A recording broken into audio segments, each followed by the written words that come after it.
ওরে বাবা, কি কনকনে শীত! এই শীতে আমরা যদি যেতে চাই সিলেট ভ্রমণে,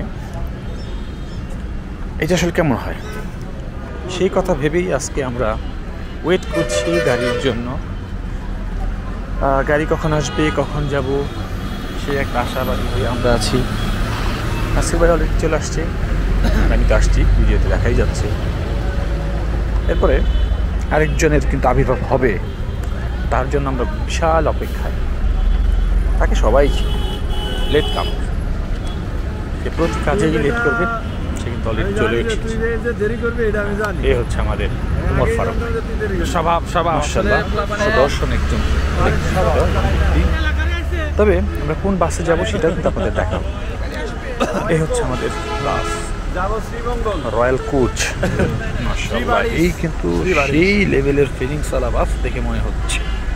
কিন্তু দুর্ভাগ্যবশত কারণে আমরা এই বাসে না গিয়ে সেলফি বাসে চড়ে গিয়েছি। রাত পহিয়ে চলে আসলো ফজর ওয়াক্ত।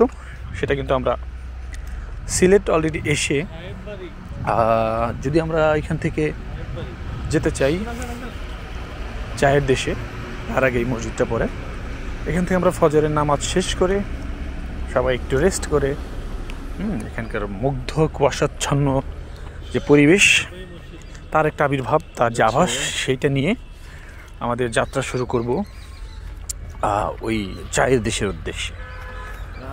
দুজন নামাজ পড়ে চলে আসছি, পেছনে আসছে নাসির ভাই, সে আরো অভিমানী লেট কামার, সেও পেছনে আছে।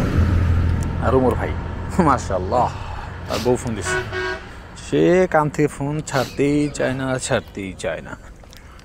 যাই হোক, জার্নিটা খুব সুন্দর ছিল। বাস ড্রাইভার সেও মাশাআল্লাহ ভালো ছিল।